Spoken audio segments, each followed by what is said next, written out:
3.5 ঘন্টা গাড়িটা দাঁড়িয়েছিল, তার মানে ওই গাড়িটাকে অ্যাজ এ কার বম সেখানে তারা তৈরি করছিল। পাকিস্তান কি এবার উড়ে যাবে? পাকিস্তানকে কি এবার মুছে দেবে ভারতবর্ষ?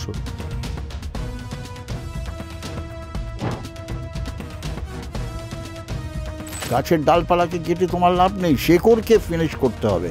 দ্যাট শেকড় is in Pakistan. That Shekor is ISI. That Shekor is Pakistan Armed Forces.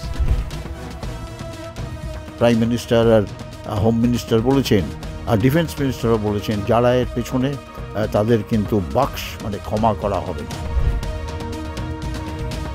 Pan India terror module of জৈশ-এ Mohammed এর সামনে বা গুরুদ্বারার সামনে পার্ক করে দিয়ে তারা যদি নেমে পড়ে পালিয়ে যেত, তারপর ওটা ব্লাস্ট হতো, you can imagine the impact. Hundreds of people would have been killed and wounded. যেহেতু যারা এর মধ্যে ইনভলভ তারা কিন্তু all Indians, they are not Pakistanis. পৃথিবীর কোনো ইন্টেলিজেন্স সিস্টেম ফুল প্রুফ হয় না। দিল্লিতে বিস্ফোরণ, আর সেই বিস্ফোরণের পর গোটা দিল্লি জুড়ে যেমন ইনভেস্টিগেশন তদন্ত প্রক্রিয়া শুরু হয়েছে, একই সঙ্গে কলকাতাতেও বিভিন্ন জায়গায় নাকা চেকিং চলছে। কি উদ্দেশ্য ছিল এই দিল্লি বিস্ফোরণের এবং আশু উদ্দেশ্য কি? তাহলে কি কোনোভাবে কোনো উদ্দেশ্য ঘুরিয়ে দেওয়া হলো এবং দিল্লিতে ট্রাফিক সিগন্যালে গাড়িতে বিস্ফোরণ, সেই গাড়ি কি অন্য কোথাও নিয়ে গিয়ে বিস্ফোরণ করার পরিকল্পনা ছিল বিচ্ছিন্নতাবাদীদের, নাকি এটা নিছকই কোনো ফিদায়ে হামলা বা আত্মঘাতী জঙ্গি হামলা বলা যেতে পারে? আমরা এই বিষয়ে একেবারে সূক্ষ্ম বিশ্লেষণ জানব। আমাদের সঙ্গে রয়েছেন প্রাক্তন কর্নেল, ভারতীয় প্রাক্তন সেনাকর্তা, শৌর্য চক্রপ্রাপ্ত কর্নেল সৌমিত্র রায়। আপনাকে স্বাগত জানাই। আপনি 7-8 মাস আগে বলেছেন, আমার প্রথম প্রশ্ন এটা দিয়ে শুরু হচ্ছে, যে যখন আমরা দেখেছিলাম যে পাকিস্তানে ঢুকে গিয়ে ভারতবর্ষ যে অ্যাটাক করলো এবং সন্ত্রাসের বিরুদ্ধে লড়াইয়ে অপারেশন সিঁদুর করে জয় হলো, তখন আপনি বলেছিলেন যে ভারতকে অনেক সাবধান থাকতে হবে, কারণ এরপর ভারতের বিভিন্ন জায়গা টার্গেট হবে, ছোট ছোটোভাবে বিচ্ছিন্নতাবাদী শক্তিরা চেষ্টা করবে ভারতকে ডিস্টার্ব করতে। তারই কি ফলপ্রসূ একটা প্রয়োগ আমরা বিচ্ছিন্নতাবাদীদের পক্ষ থেকে দেখলাম? সুচারু, একদম ঠিক বলেছ তুমি। দেখো, এই যে ঘটনাটা ঘটলো, এটাকে আমি 10-11 বলবো, না রেড ফোর্ট অ্যাটাক বলবো, না চাঁদনি চক অ্যাটাক বলবো, এটা আগেই বোঝা যাবে। আর বহু মাল্টিপল ইনভেস্টিগেটিভ এজেন্সি, যার ভেতরে আমাদের NIA, তারপর army intelligence, Delhi police, JNK police, তারপর IB, SB, আর শুধু তাই না, ইভেন ফরেন ইন্টেলিজেন্স এজেন্সিসরা কিন্তু বিশ্বব্যাপী এই ইভেন্টটা অ্যাট্রাক্ট করেছে তাদের, আর তারা কিন্তু সবাই এখন দিল্লিতে ইনভেস্টিগেট করছে এই পুরো ব্যাপারটা কি হলো। এবারে দেখো, তুমি যদি আমার অ্যাসেসমেন্ট নাও, দেখো নানা ধরনের মিডিয়া, নানা ধরনের পুলিশ স্টেটমেন্ট, কেউ বলছে এটা ফিদায়ে অ্যাটাক মানে সুইসাইড অ্যাটাক, কেউ বলছে এটা CNG, প্রথমে পুলিশ বলল গাড়ির CNG ব্লাস্ট হয়ে গেছে। আমার মনে হয় আমাদের কিছু মিডিয়া আর কিছু পুলিশ ফোর্স কিছু না ভেবে চিনতে নানা ধরনের এই ধরনের স্পেকুলেশন করে থাকে। দেখো, প্রথম কথা হচ্ছে যে মডিউলটা, এই একটা মডিউলকে আমি বলবো pan India terror module of জৈশ-এ Mohammed. Jaish-e মোহাম্মদের মেন হচ্ছে ISI, যেরকম জৈশ-এ মোহাম্মদ অ্যান্ড লস্কর-এ তৈবা, এই দুটো মেইন টেরর অর্গানাইজেশন, যাদের কাজই হচ্ছে প্রথমে JNK-কে ডিস্টার্ব করা, আর তারপর পুরো ভারতবর্ষের মধ্যে এই ধরনের একটা অস্থিরতা তৈরি করা, যেটা ভারতবর্ষের মধ্যে একটা কমিউনাল ফ্লেয়ার আপ আনার সম্ভাবনা থেকে যাবে, যার ফলে ভারতবর্ষের political system, economic system, security system, এই সমস্তের ওপরে একটা আঘাত পড়বে। তো এবারে দেখো, যদি একটু অ্যানালাইজ করি যে কি হলো, প্রথম কথা, 3 জন ডাক্তার, দেখো ডাক্তারদের কাজ হচ্ছে সাধারণ জনগণের রক্তক্ষয়কে বন্ধ করা, কিন্তু আমরা এখানে কি দেখলাম, এই ডাক্তারদের অর্গানাইজেশন সাধারণ জনগণের রক্তক্ষয় কিভাবে হয় তার অ্যাক্টিভিটিস করলো, উল্টো করে দিল পুরো। এখন এই ডাক্তাররা হচ্ছে হোয়াইট কলার, আমি বলবো এদের হোয়াইট কলার টেররিস্ট, যারা highly motivated towards extreme Islamic একটা ধর্মের ওপরে বেশ করে তারা তাদের অ্যাক্টিভিটিসগুলো করে। তারা টোটালি ব্রেন ওয়াশ, মানে ফিদায়ের ব্রেন ওয়াশ যাকে বলে না, যে তারা আত্মহুতি দেওয়ার আগে তারা এইভাবে ব্রেন ওয়াশ করা থাকে, তারা যেন এটা করলে যেন তারা তাদের জান্নাতে যাবে। কিন্তু এটাকে আমি ফিদায়ে অ্যাটাক বলবো না, এটাকে আমি কিভাবে অ্যানালাইজ করতে চাই। দেখো ডাক্তার ওমর হচ্ছে মেইন হেড, যে প্ল্যান করেছিল যে এই ধরনের একটা অ্যাটাক হবে, কিন্তু তার আগে গতকালই এই আক্রমণের আগে সকালবেলা আমরা দেখলাম একটা বিশাল আমাদের যে অ্যান্টি টেররিস্ট ফোর্সগুলো, including Jammu and Kashmir police, তোমার দিল্লি পুলিশ, তারপর হরিয়ানা পুলিশ, তারা কিন্তু ট্র্যাক করে করে ফরিদাবাদে এরমভাবে রেড করলো এই ডাক্তারের বাড়িতে। সেখানে একটা মানে আশ্চর্য হওয়ার কথা, 28,000 মানে 2,800 KG ammonium nitrate, AK-47, pistol, bullets, তারপর ডেটোনেটর, তারপর এই ধরনের যে একটা ওই জিনিসগুলো এত বেশি এক্সপ্লোসিভ এর আগে কিন্তু ভারতবর্ষের কোথাও কোনো আমাদের যে অর্গানাইজেশনগুলো অ্যান্টি টেররিস্ট অর্গানাইজেশন তারা ডিসকভার করতে পারলো। তার মানে এই অর্গানাইজেশনের এরকম একটা প্ল্যান ছিল যে pan India, right from Jammu and Kashmir থেকে আরম্ভ করে জম্মু অ্যান্ড কাশ্মীর, আহমেদাবাদ, হায়দ্রাবাদ, ফরিদাবাদ, সাহারানপুর, এই পুরো নর্থ ওয়েস্ট বেল্টের ভেতরে একসঙ্গে হয়তো এই ধরনের এক্সপ্লোসিভ বা এক্সপ্লোশন করবে যেটা ভারতবর্ষকে সিকিউরিটি সিস্টেম, পলিটিক্যাল সিস্টেমকে কাঁপিয়ে দিত। তা এটা এখন কি দেখলাম আমরা, এবারে নিচে লেভেলে চলে আসি, যে এতক্ষণ বা এত ইনভেস্টিগেশন এজেন্সি যা বলছে যে ওই I-20 গাড়িটা, যেটার লেটেস্ট ওনার ছিল ডক্টর ওমর, সে চাঁদনি চকের পাশে একটা মসজিদের সামনে 3.5 ঘন্টা দাঁড়িয়েছিল পার্কিং। বলছেন গাড়িটা বিস্ফোরণের পরিকল্পনা যখন তৈরি হচ্ছে তখন কোনো একটা জায়গায় পার্কিং করে রাখা হয়েছিল এবং সেখানে 3.5 ঘন্টা ধরে কি চলছিল বলছেন? রাইট, খুব ইন্টারেস্টিং প্রশ্ন। 3.5 ঘন্টা গাড়িটা দাঁড়িয়েছিল, তার মানে ওই গাড়িটাকে অ্যাজ এ কার বম সেখানে তারা তৈরি করছিল।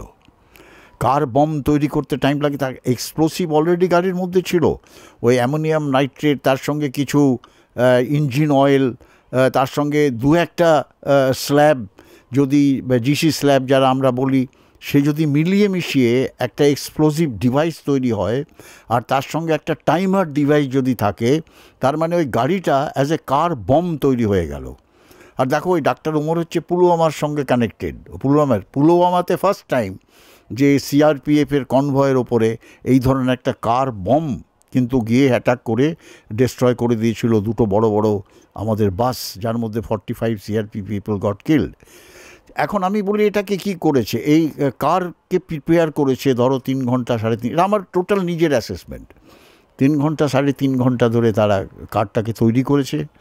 তারপর একটা টাইমিং ডিভাইস ওর মধ্যে রেখেছে যে ওই মসজিদের সামনে থেকে, পার্কিং থেকে তাদের টার্গেট, দেখো একটা ট্রাফিক সিগন্যাল তো টার্গেট হয় না।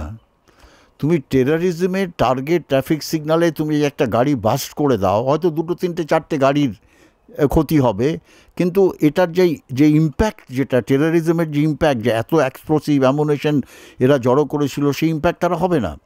আমি মনে করি এদের টার্গেট ছিল চাঁদনি চক মার্কেট।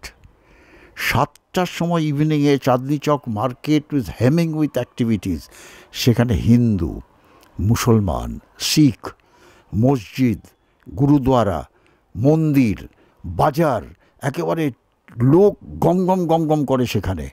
সেই চাঁদনি মার্কেটের ভেতরে তারা যদি একটা 5 মিনিটের টাইমার দিয়ে ওই গাড়ি কার বমকে মার্কেটের মধ্যে এরকম একটা জায়গায় পার্ক করে, হয় মন্দিরের সামনে বা গুরুদ্বারার সামনে পার্ক করে দিয়ে তারা যদি নেমে পড়ে পালিয়ে যেত, তারপর ওটা ব্লাস্ট হতো, you can imagine the impact. Hundreds of people would have been killed and wounded.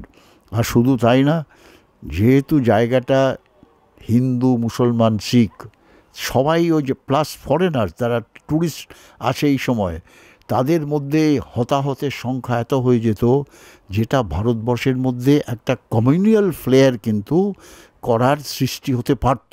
যেটা আমি আবার ব্যাক করে চলে আসছি, কি হলো, তোমার আসিম মুনির কি প্ল্যান করেছিল লাস্ট অ্যাটাকে, যে হিন্দুদের আইডেন্টিফাই করে করে সেখানে মারবে, আর তারপরে এই হিন্দু মুসলমান একটা রায়েট শুরু হয়ে যাবে ভারতবর্ষের মধ্যে, ভারতবর্ষ ডিস্টেবিলাইজ হয়ে যাবে। কিন্তু হি ফেইলড ইন হিজ এইম। সেইটাকে কিন্তু আবার এদের দ্বারা ইমপ্লিমেন্ট করতে চেয়েছিল। আসিম মুনির ইজ অলরেডি গিভিং স্টেটমেন্ট। তোমাকে আমি আগেও বলেছি যে তুমি যতই আমরা পলিটিক্যাল রেথরিক বলো বা আমরা অ্যাকচুয়ালি ওদের ভয় দেখাই যে যেখানে এর থেকে টেররিজম হবে আমরা কিন্তু সেই টেররিজমকে অ্যাজ এ যুদ্ধ ঘোষণা আমাদের বিরুদ্ধে মেনে নেব, কিন্তু এখানে একটা টেকনিক্যাল ব্যাপার ওরা করলো, যেহেতু যারা এর মধ্যে ইনভলভ তারা কিন্তু all Indians, they are not Pakistanis. সেখানে পাকিস্তান হ্যাজ এ পয়েন্ট, তারা হলো আমরা তো কিছুই জানি না, এ তো ইন্টারনাল ব্যাপার। এইভাবে তারা they will try to save their skin from international authorities. কিন্তু এটা সবাই জানে, আমরা সবাই জানি, বিশ্বব্যাপী সবাই জানে যে জয়েশে Mohammad and Lashkar-e Taiba, these are the two terror organization যারা ভারতবর্ষের বিরুদ্ধে সে একেবারে লেগে পড়ে আছে ফর লাস্ট 20 years 25 years। আর ইনসিডেন্টলি তুমি যদি দেখো, এই 10-11 বলছি আমি একে, প্রায় 17 বছর পর এই ধরনের একটা টেরর আক্রমণ আমি বলবো এখানে হলো। এইটা হয়তো অ্যাক্সিডেন্টালি ওই 1 মিনিট আগে বা 1.5 মিনিট আগে, যেহেতু ট্রাফিক সিগন্যাল এসে গেছিলো, এরা এত অ্যান্টিসিপেট করেনি, 1 মিনিট বা 1.5 মিনিট আগে ওটা রাস্তার মধ্যে ব্লাস্ট হয়ে গিয়েছিল। কিন্তু ওটা যদি তাদের অবজেক্টিভ তারা যদি অ্যাচিভ করে চাঁদনির মার্কেটের মধ্যে এক্সপ্লোড করাতে পারতো, you could have imagine what would have been the condition of common people. আমি আবার বলছি বারবার যে দেখো, পাকিস্তান যাই করুক, যতই চেষ্টা করুক যে এই ধরনের টেররিজম করে বা এই ধরনের ব্রেন ওয়াশ করে কিছু লোককে ট্রেন করবে to go against India, to go against the Indian concept, আমাদের হৃদয়ে যেটা, আমরা কিন্তু যদিও বেসিক্যালি সনাতনী বিশ্বাসী, কিন্তু আমাদের হৃদয় এত বৃহত্তম যে বিশ্বে এই ধরনের কোনো দেশ নেই যেখানে সমস্ত ধর্মাবলম্বী লোক একসঙ্গে শান্তিতে বসবাস করতে পারে। আর এটা পাকিস্তানের ইন্টারেস্টের জন্য বলছি। আমার মনে হয় যে এই ধরনের এই যে টেররিস্ট আক্রমণটা হলো, এটা পাকিস্তানকে ব্যাক গিয়ারে নিয়ে যাবে। আমরা কিন্তু ছাড়ব না, আমাদের ইন্টেলিজেন্স এজেন্সিজ খুঁজে বার করবেই যে কারা এর পেছনে, খুঁজে বার করবেই কিভাবে তারা এটা প্ল্যান করেছিল, কী তাদের অবজেক্টিভ ছিল, আর কিভাবে তারা কোথার থেকে হেল্প পেয়েছিল in terms of money, in terms of material, এগুলো কিন্তু খুঁজে বার করা হবে। আর রাইটলি আমাদের প্রাইম মিনিস্টার আর হোম মিনিস্টার বলেছেন, আর ডিফেন্স মিনিস্টারও বলেছেন, যারা এর পেছনে তাদের কিন্তু মানে ক্ষমা করা হবে না। হঠাৎ করে দিল্লি বা রাজধানীকেই বেছে নেওয়া কেন? কোথাও কি কোনোভাবে প্রাইম মিনিস্টারকে বার্তা দেওয়া যে গেট রেডি, আপনি যে অপারেশন সিঁদুরের সাফল্য নিয়ে জাহির করেছিলেন, বিভিন্ন জায়গায় গিয়ে বলেছিলেন, দিল্লির বুকে আপনি বললেন যে টার্গেটটা ছিল চাঁদনি চক, কিন্তু কোনোভাবে টাইমারের ভুলে ট্রাফিক সিগন্যালেই ফাটলো ওই গাড়ি বোমা। কিন্তু কোথাও কি কোনোভাবে দিল্লি একেবারেই নিরাপদ নয়? দেখো, এটা সিম্বলিক মানে দিল্লির লালকেল্লা এরকম একটা জায়গা বিশ্বব্যাপী সবাই জানে যে এখান থেকেই ভারতবর্ষের স্বাধীনতা অ্যানাউন্স হয়েছিল। 15ই আগস্টে ওই লালকেল্লাতেই কিন্তু আমাদের তিরঙ্গা উড়িয়ে সেখান থেকে আমাদের পলিটিক্যাল হেড প্রাইম মিনিস্টার সেখান থেকে নেশনকে অ্যাড্রেস করে। সেই লালকেল্লার সামনে যদি এই ধরনের একটা এক্সপ্লোশন করা যায়, এটা বিশ্বব্যাপী কিন্তু একটা এর ইম্প্যাক্ট হবে, যার ফলে হয়তো তারা ওই এরিয়াতে টার্গেটটা সিলেক্ট করেছিল। আর সেখানে যে একটা সিকিউরিটির ব্যাপার তুমি যে বললে, যে দেখো অনেকে বলছে এটা একটা ইন্টেলিজেন্স ফেলিয়ার, বিরাট ব্যাপার, অমুক তমুক, কেন এরকম হলো না হলো। দেখো এর আগেও আমি বলেছি, পৃথিবীর কোনো ইন্টেলিজেন্স সিস্টেম ফুল প্রুফ হয় না। যদি ফুল প্রুফ হতো তাতে 9/11 আমেরিকার নিউ ইয়র্কে টুইন টাওয়ার উড়ে যেত না, বা এত যে টেররিস্ট অ্যাক্টিভিটিস হচ্ছে সেই টেররিস্ট অ্যাক্টিভিটিসগুলো হতো না। ইন্টেলিজেন্স সিস্টেমের মধ্যে সবসময় ফাঁক ফোকর থেকে যায়। সেখানে ইনিশিয়েটিভ, মানে যারা ইনিশিয়েটিভ নিয়ে একটা স্ট্রাইক করবে তারাই কিন্তু প্রথমে ভাবে যে কিভাবে তারা সিকিউরিটি সিস্টেমকে এড়িয়ে গিয়ে কোথায় হিট করলে, কি টার্গেট হলে, আর সে টার্গেটকে কী দিয়ে হিট করলে তারা সবথেকে বেশি মাইলেজ পাবে। এটা কিন্তু সবসময় টেররিজমের বা টেররিস্টদের মনের মধ্যে তারা কিছু প্ল্যান করার আগে সবসময় এগুলো চিন্তা করে দেখে। তো সেখানে হয়তো ব্যাপার বেরিয়ে আসবে যে কিভাবে এত এক্সপ্লোসিভ, এত ওয়েপন, আর তাও ডাক্তারের মতো লোকরা বা সংগঠন তারা কিভাবে সেখানে একাট্টা করলো, এটা এক ভাবার ব্যাপার। আর আমার মনে হয় আমাদের intelligence agencies are very active, তারা নিশ্চয়ই খুঁজে বার করবে। কিন্তু একটা কথা আছে আমাদের, যে after death is the inquest.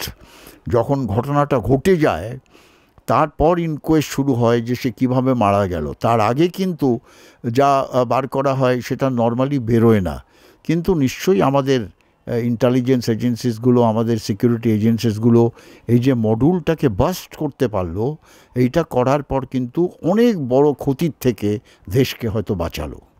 আপনার কাছে আমার শেষ প্রশ্ন, পাকিস্তান কি এবার উড়ে যাবে? পাকিস্তানকে কি এবার মুছে দেবে ভারতবর্ষ?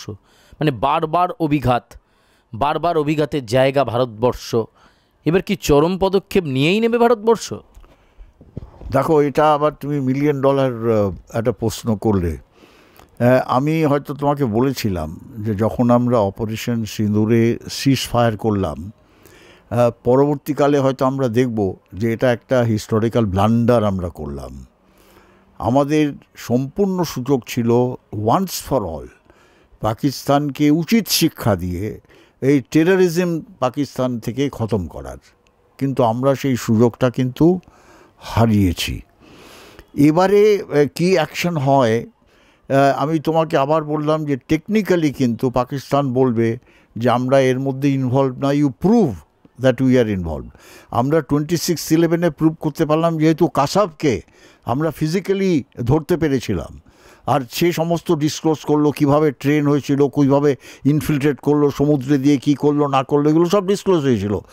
ওটা করার পরও বিশাল ডোজিয়ার পাকিস্তানকে দেওয়া হয়েছিল, সেটা করার পরও পাকিস্তান এখনও অ্যাকসেপ্ট করে না যে এর পেছনে আমরা ইনভলভ ছিলাম।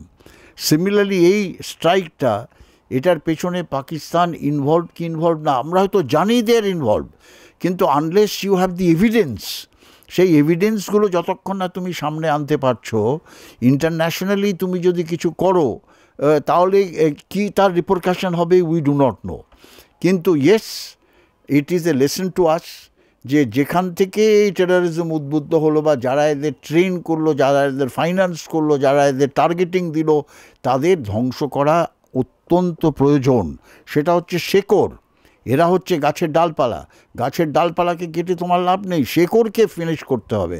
দ্যাট শেকড় ইজ ইন পাকিস্তান, দ্যাট শেকড় ইজ ISI, দ্যাট শেকড় is Pakistan armed forces. Unless we hit them hard, give them a lesson, এটা কিন্তু কন্টিনিউ করবে।